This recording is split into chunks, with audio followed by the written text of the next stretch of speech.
Welcome to Champions of Resilience, the video podcast where remarkable stories of strength, perseverance, and the human spirit come to life. I'm your host, Amy Gamble. Today's guest is Zachary Fennel. Zachary, also known as the Cerebral Palsy Vigilante, works to make a positive difference in the lives of others. He does this through sharing his experiences living with spastic hemiplegic CP. Whether recovering from temporary paralysis in his right leg at 14 years old, literally falling down and getting back up walking again 26 miles to become a marathoner, Zachary embodies resilience. The idea he could reduce feelings of isolation in the CP community and provide others meaningful inspiration motivates him. He's published 2 memoirs, Slow and Cerebral and Off Balance.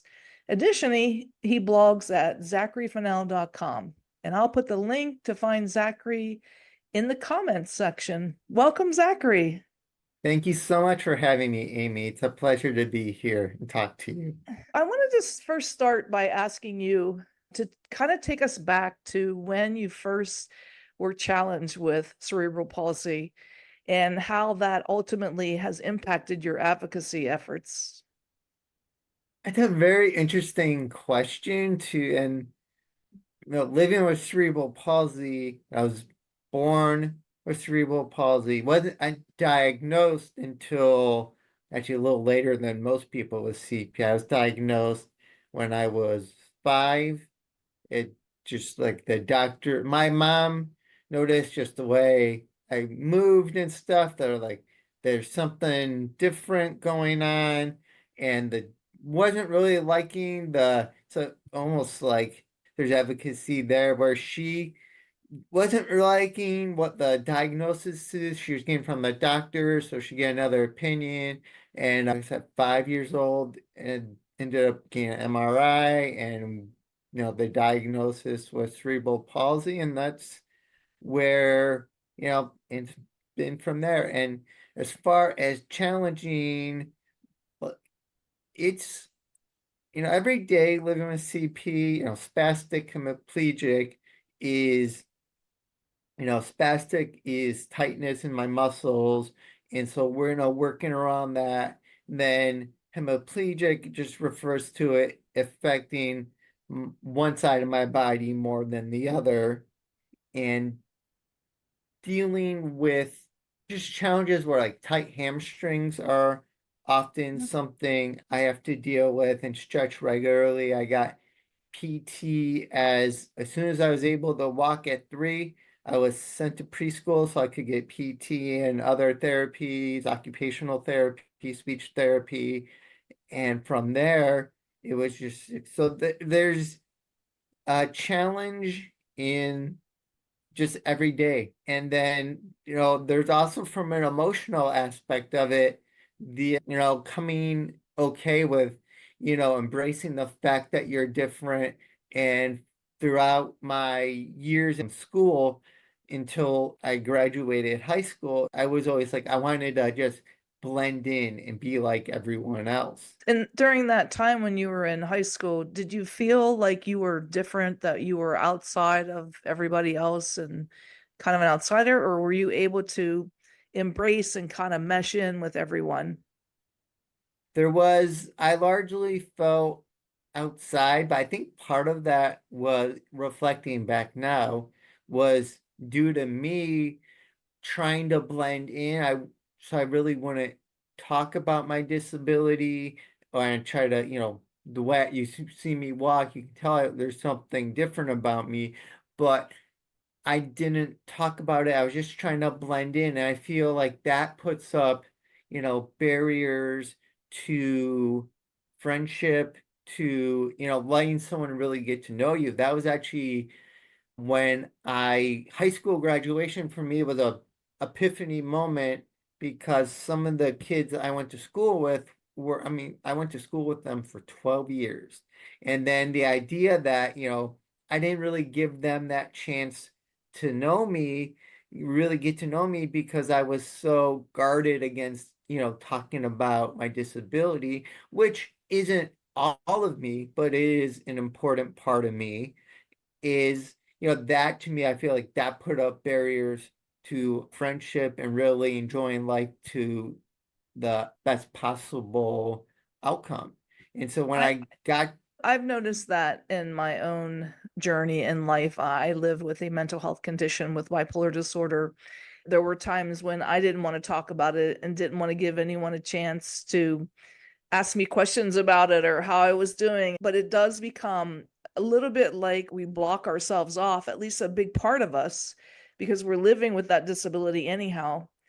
And there are things that we have to do in order to be able to live every day. Even though we're maybe not identifying with it, it's a big part of us, just like what you said. be like little moments. I recall my sophomore year of high school, I really started I want to make like, start forming some good friendships to the fact that I still have friends I still have to this day. And I had back surgery the summer before my freshman year of high school, and I was still wearing tape on the back of my scar at night to kind of help heal it.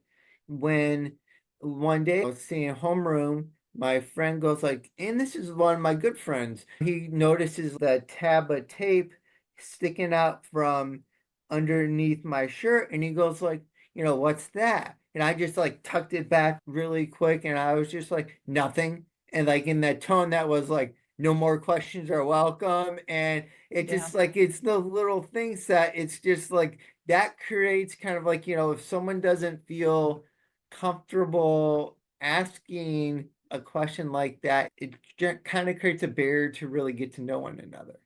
So when you were growing up and through high school and even after that, were you ever in a wheelchair? Did you use crutches? What were some of your limitations physically that people could actually see your physical disability? It was the way I walk, my gait that made it visible that I had a disability. Freshman year, after having my back surgery, you mentioned in the intro, overcoming temporary paralysis in my right leg. When I had that back surgery, when I woke up from the surgery, we discovered that I wasn't able to move my right leg. I was 14 years old. I had to learn to walk all over again at 14. I spent a couple of weeks in the rehab center. As my recovery went on throughout the summer, I went from wheelchair to a walker to a four-prong cane to a more standard cane. And I used that cane my freshman year of high school, as I mentioned. And that was, again, another big one where it's just like, you know, Zach hasn't used a mobility device before, and all of a sudden he's walking around with a cane. And so it's just like, I'm sure there was kind of like curious questions, about that I had one kid ask me in the hallway one time, is like, oh, are things getting worse? And I was just kind of like, waved it off, like, no, it's all good. And, but that's, again, those situations where it's like, oh, I wish I would have gone back and been more open. But so those were my experiences with using mobility devices. Although I even as I've come on, as I've grown older and, really come to terms with embracing my differences and understanding that, asking for help or using an assistant device is actually a sign of strength and not weakness. I, when I did the Towpath Marathon back in both 2017 and 2018, I used the cane to complete that. And that was something where I don't know if without that cane, if becoming a marathoner is really possible for me. So that's just, and I struggled for a while there mentally as I was training. I'm like, do I use the cane? Do I not? I don't use the cane, in you know, everyday activities, but then I'm like, it's not an everyday activity to walk 26.2 miles. And when the idea came to me, I finally asked myself, I'm like, well, why don't you want to use the cane? And I said, I don't want to cheat myself. And that thought was like, there's no cheating yourself when you're committing to move 26.2 miles consecutively. And so when needed, whether it's doing marathons, going for a hike with friends, I will grab my cane and I will, use that without having any shame or without any issue. I'm just curious, along the course of your journey, how your physical disability impacted your mental health. Did it have an impact, or did you just sort of roll through everything and without not a lot of struggle? I think there's definitely an impact on mental health. I guess it goes to defining what, really getting down to defining what mental health is. I know there's a lot of stigma around mental health, and I think the reason for that a lot of times it just seems like in fact, we all have mental health. We all have to take care of ourselves emotionally and, physically and all that. And so for me, I would say yes, while I haven't been diagnosed with anything, it's Mm. the idea that emotional, like even going to my first book, Off Balance, that emotional journey of embarrassment over having a disability to embracing the disability as a part of who I am. I feel like that, dealing with emotions, that's a part of mental health. And then there's other aspects for me, like due to my CP, if I drove, I would need to use hand controls. Just also that deals with, how my right leg is after the recovering from the temporary paralysis and everything. Mm-hmm. But, had I used hand controls, I don't really trust my hand-eye coordination, so I don't drive. And that can be an obstacle to work around. Limited transportation can close off certain opportunities, which then can get frustrating and, Mm-hmm. challenge you emotionally. Yeah, that's what I was thinking of. Even less than a focus on mental health, more maybe on a focus of how did it affect your spirit? You know, Yeah. the Yeah, so that's what it sounds like, that sometimes you had to really work through some challenging moments. Yeah, definitely. And it's always about finding the positive in a situation. So one of the situation being I don't drive, I gives me extra time with friends because if they're gonna pick me up or drop me off, that's a little extra time in the car I get with a friend that I wouldn't be getting otherwise if we're just going in separate cars and departing. And it also is a really good test of who your good friends are. The friends who is like, I don't care that you're 10 minutes or 20 minutes out of the way, and I'll come get you. It really lets me know who I can rely on and, who's a really good friend. And Sure.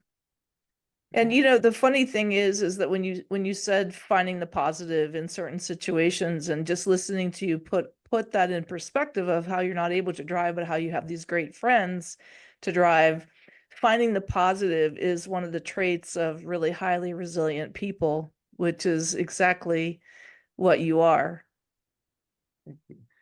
yeah, I mean, I, I don't know if it was just been the, motivational videos I like to listen to, but over the years, I've just come to kind of realize that a bad attitude doesn't make a worse situation any better. It just Mhm. makes it worse. So, finding that positivity out of anything is what's worth, going back to when I was 14 and I was looking to learn to walk again and recovering from the paralysis in my right leg.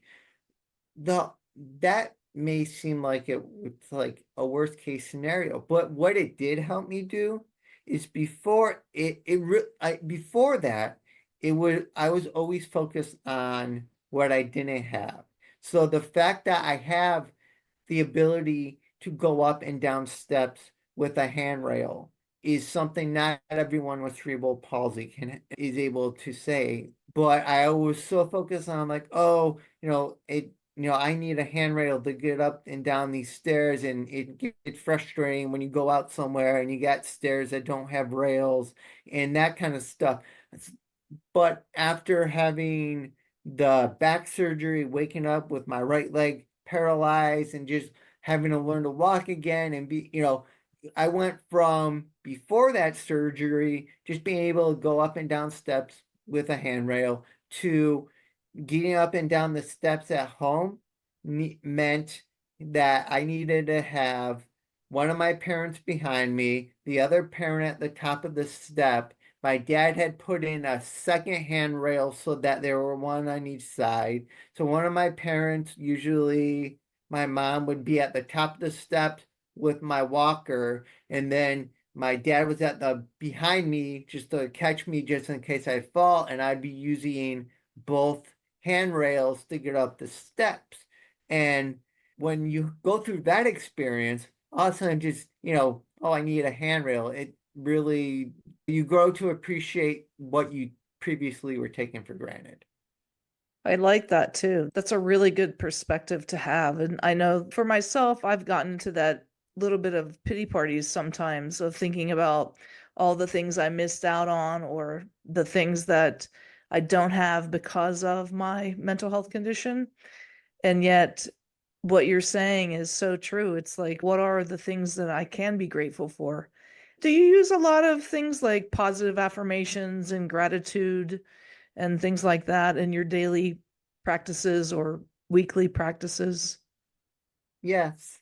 Actually, one of the things I've been doing for trying to recall how long now, been a couple of years where I do it's kind of like it meets the physical and mental, brings it together. So I do a set of reverse crunches, and this gets into adapting from I can't really like get down on the floor and do straight up crunches because the metal rod in my back from my surgery kind of prevents that. So I found an adapted exercise called reverse crunches I can do, and it helps strengthen my core. And so when I do lose my balance, I do find myself, catching my balance easier. But while I do then this does come from some of the motivational videos I listen to, is that the idea that the most powerful words in the English language are I am. Because whatever you say after I am is, you bring to fruition. As I do each crunch, I am going through and saying an affirmation with it. I am strong. Two of the ones I use are I am a champion or I am championship material. I am resilient. And then one day I, look in my email and I see a invitation to come join you on your podcast of Champions of Resilience. That is a huge part of my confidence, and gratitude is also important. The gratitude stems from the things we were talking about earlier about, being grateful what you have instead of focus on what you don't. But those affirmations, two other ones that, and I think this might be something you could relate to as well with your experiences, is I am competitive and I am my competition. When I first started doing 5Ks and stuff, that first 5K I did, I finished dead last. I felt so dejected. But everyone else around me was so cheerful and like, oh, you're such an inspiration. So I kind of joked to myself, like, people, oh, you're doing great. I would kind of joke to myself, I'm like, doing great, finishing last. How are you defining great? But I come to learn that at the end of the day, other people don't have the challenges I have. So at the end of the day, the only fair competition for myself is me. So focusing and moving forward with the next 5K and focusing on how that time compares to the previous 5K I've done. And really focusing on having that competition be myself rather than trying to compare myself to other people. Yeah, one of the great things that resilient people do, which is what you're talking about, is being able to put things in perspective. So while finishing last might not have felt good at the time, you're able to go back and think about the fact that getting out there and just trying was an enormous accomplishment. So that was inspirational. That was fantastic. And being for you to be able to take that and internalize that and turn that into something that fueled you to keep going, because that wasn't your last 5K, right? No, oh no. And I went on from doing that 5K to doing, I can't even count now how many I've done. But even this past month, I've got one coming up in a couple of weeks. I did one at the end of last month. I'm always going out there with this idea of I'm going to get a new personal best. One of the things setting a goal like that is you're not going to always accomplish your goal, but it gives you something to focus on. So like this 5K, again, I finished last, but instead of letting that, bother me, my focus was, well, how did I compare to the same 5K that I did last year on that Mhm. course? And it was actually almost 3 minutes slower. And so instead of letting that get me down too, I was just like, also I woke up this morning, my ankle was stiff, my knee was bothering me a little bit. I rubbed out my knee and then I worked out my ankle to the best I could. I think part of the reason might have been because I went to the movies the night before with a couple of friends. I'm not used to sitting for 2 hours to watch a movie. So I think that's part of the reason my ankle is bothering me the next morning.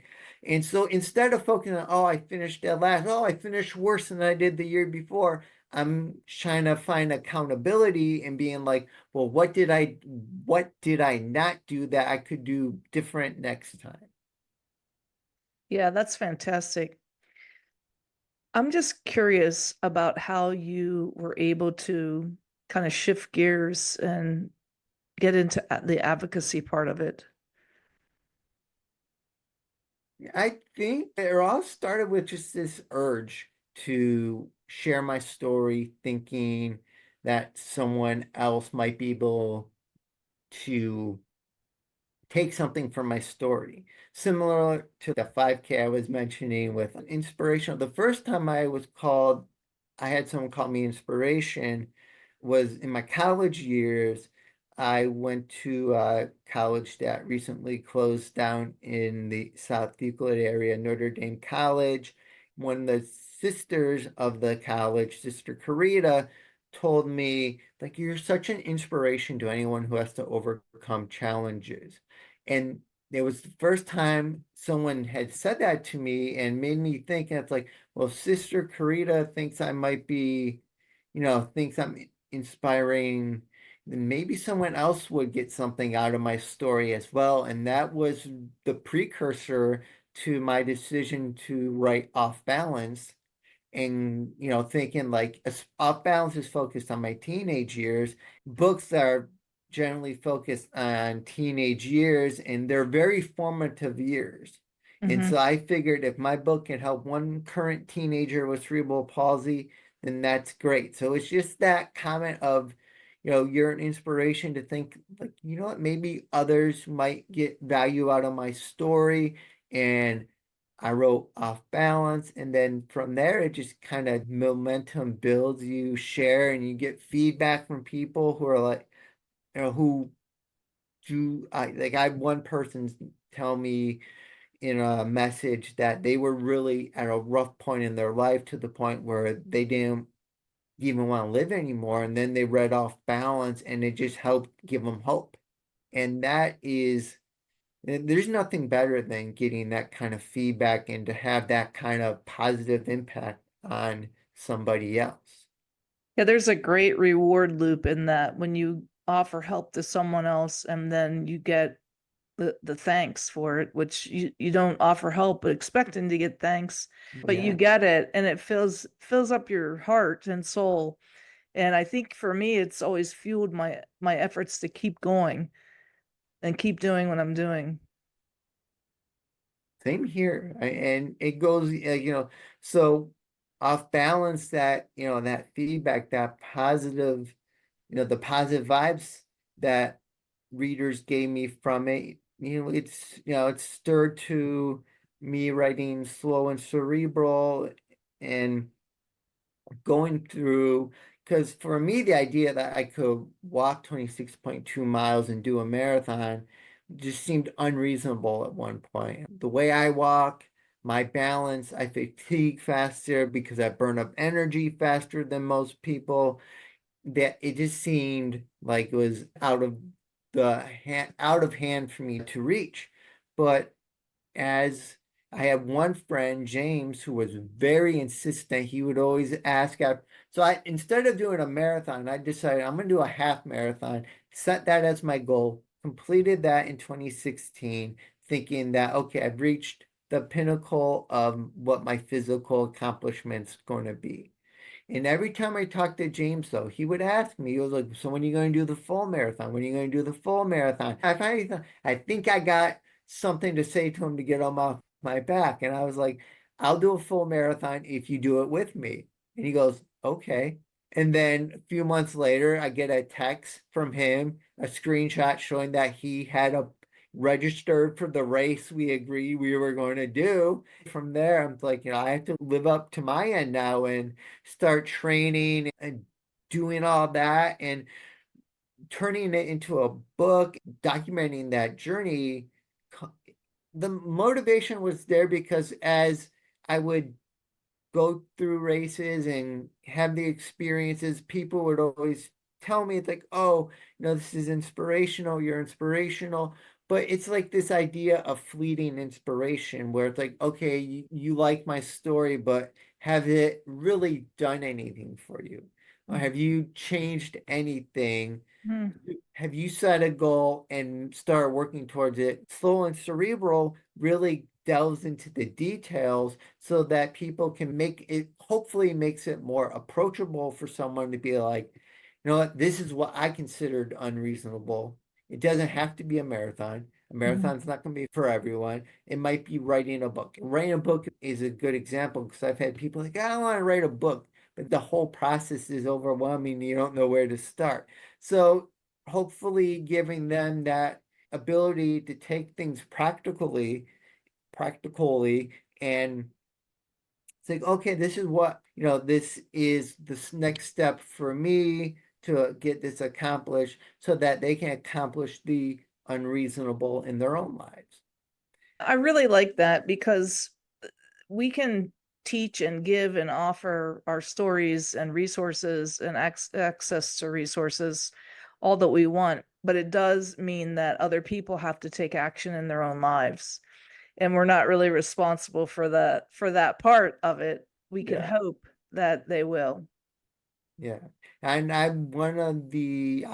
actually had a coworker who read Slow and Cerebral and then wrote me to tell me that because of Slow and Cerebral, they finally went out and did their first half marathon. And not even a full marathon, the half marathon, like it was hard as heck. And it was that was really rewarding to, that I really got so much from that. And it made me really smile to know that someone did, in fact, be like, I'm going to do this. That Slow and Cerebral was that motivating factor that had them go out and take actionable inspiration, I guess you would call it. Very cool. When you were in college, what was your major study area? What did you So study? I had a major in communication and then minors in writing and philosophy. Okay. Did you end up graduating? Yes, yep. Yeah, I got my bachelor's degree from Notre Dame College, graduated in 2009 from there. Actually, the friend who did the marathon with me, James, I met him in college.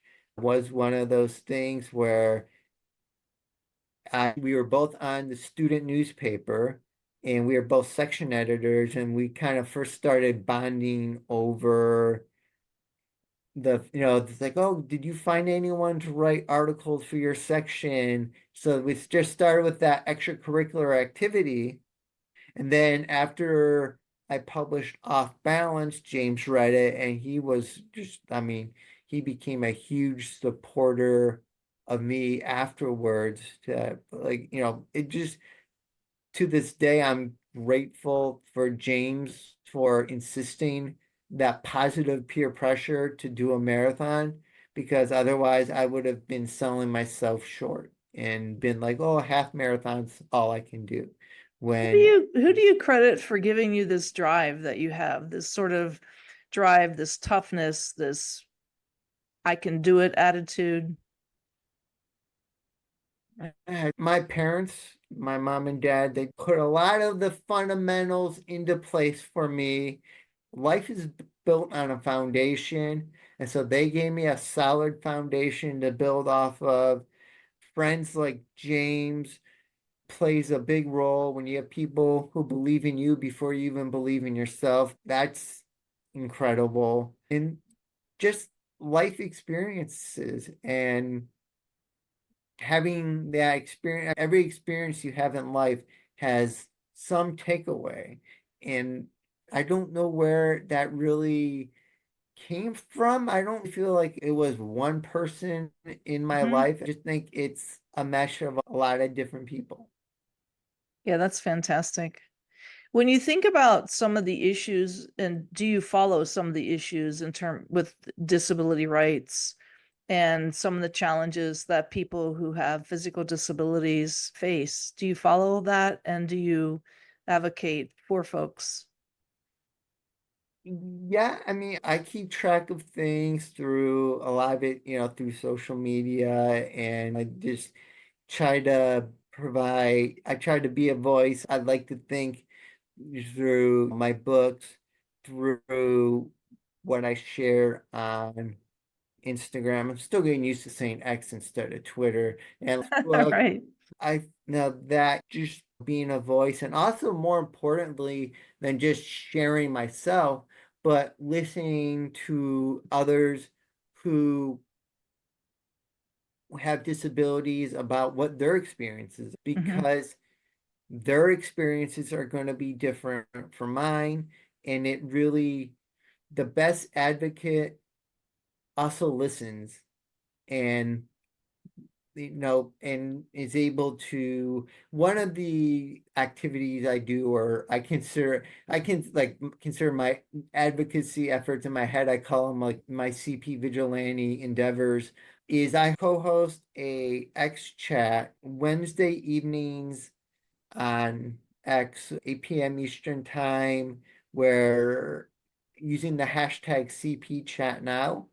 And we've done that for over a decade now. And that talking to different people, you're able to network. And I remember one time someone had found me through my blog and was asking me questions. And I'm like, oh, you know what? You should join CP Chat now.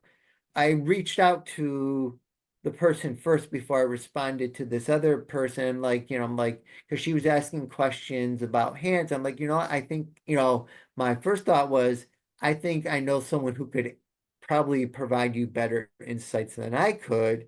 And before just volunteering that person, I checked in. I'm like, hey, Blake, do you mind if I have so and so reach out to you? And he goes, oh no, go ahead. And so it's just having that building that network, because if I can't relate to something, maybe someone else I know can. And then there's also just so much comfort in knowing you're not alone.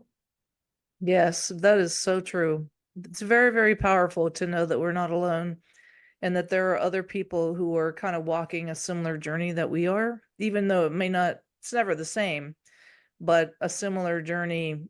gives comfort in not thinking that we're the other, that we're way outside, that we're different, that we're, even though we may be unique, we don't have to necessarily be so different than anyone else. I one of the messages I like to send is the idea that normal is a myth. What I mean by that is we're all different in one way or another.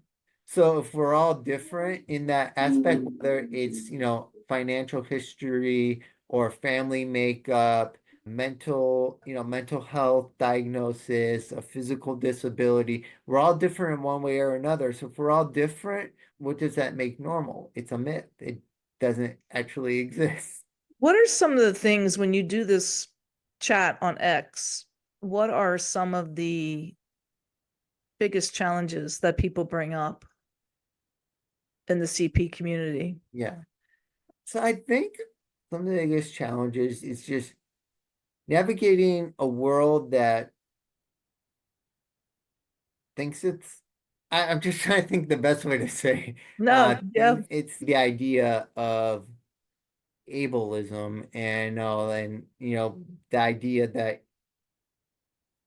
it's there is essentially that barriers to accessibility is not just physical, but it starts with attitude too. The marathons I did, an example of having that opportunity was asking for an accommodation because I looked at the official time allotted to complete a marathon. My pace, I'm not going to finish in that time frame. So I reached out to the race organizers, found an article about someone else who did a full marathon or a half marathon with CP to kind of show precedent that, hey, this has been done before. And I explained my situation, and I was able to arrange for an early start to give me the opportunity to become a marathoner. So I think a lot of times getting back to the with X chat and the discussions, a lot of times it's people's attitudes. That's the best way to put it. People not to point, not to make anyone out there listening get defensive, but it can be, people's attitudes, even when they might mean well. Sometimes you have to take a step back and ask what you can do instead of just trying to, force yourself in there to do it. That I think makes that's pretty wise. I mean, I think that applies to all of us whenever we set out to do something and we realize that there are obstacles. I do think it is much more challenging to have a physical disability in this world because of the accessibility challenges that we have.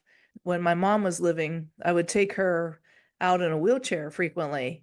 Even with me pushing that wheelchair, there were a lot of obstacles that we had to overcome in order to find a handicap accessible ramp or even getting her in and out of the stores. So there were lots of challenges. And I found myself always thinking that if I was in a wheelchair on my own, trying to have independence, I don't know that I could navigate and get into some of the stores that I would take her in.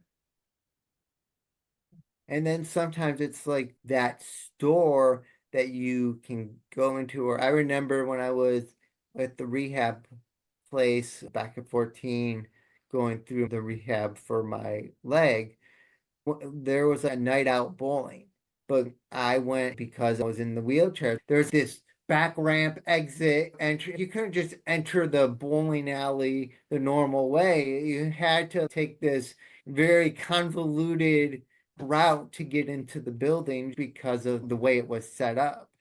The ADA has been around for how long in the United States? So you would, that meeting building codes so it would be accessible, you would think there would be less and less buildings that would be inaccessible. You would think, but I think that the laws don't always get implemented across the board in some cases, right? Yeah, it's It's a source of frustration, I think, for some people in the community. for sure. I always try to make informed opinions and go by case, like, okay, what's this side of the story? And then what's the other side of the story? And then somewhere in between is the truth. So, what moving forward, you've had a lot of goals and dreams and you've accomplished so much already.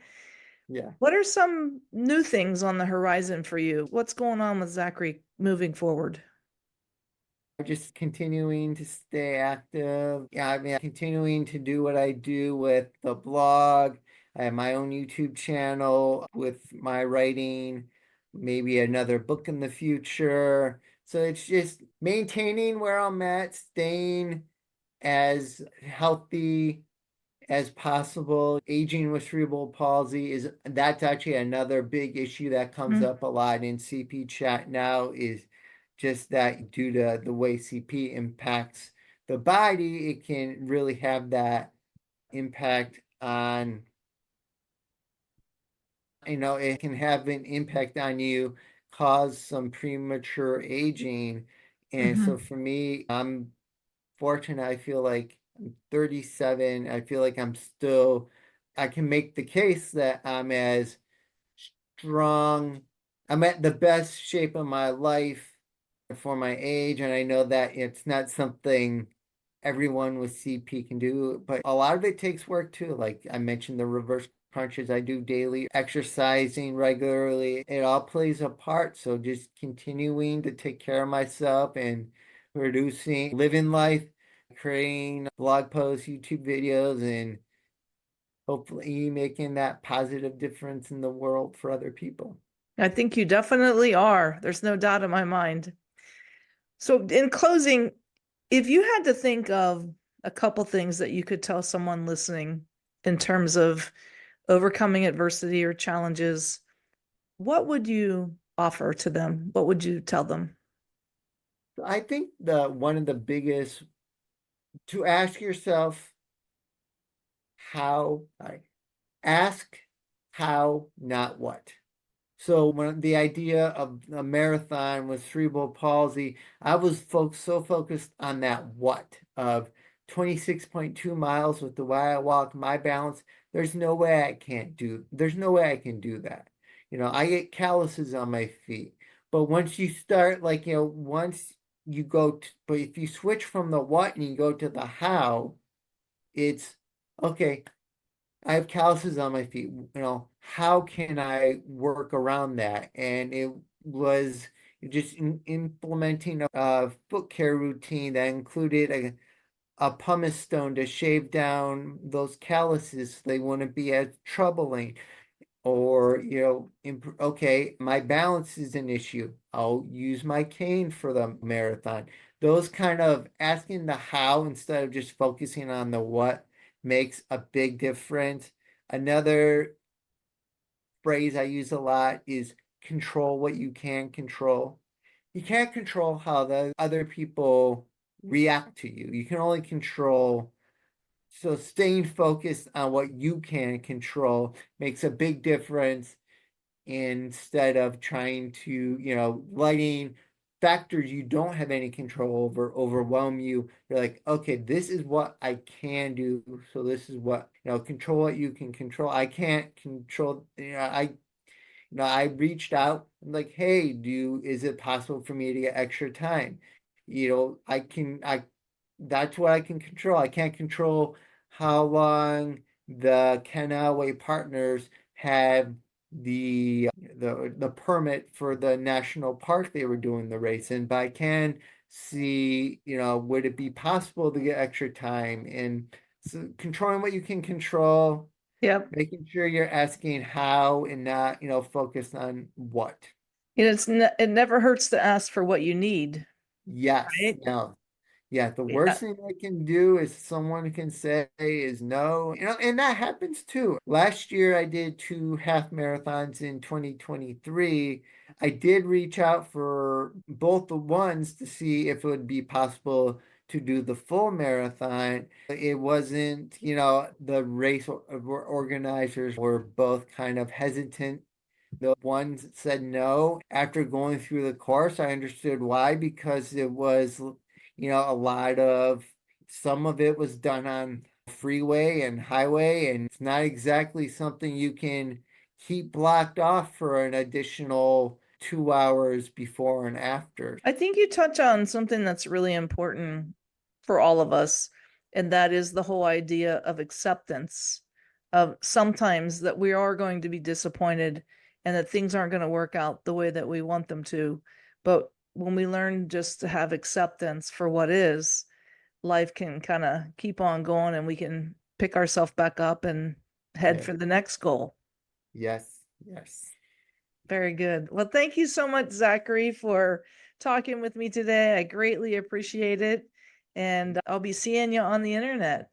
All right. Sounds good. Thank you. Okay, I'm going to turn off the recording.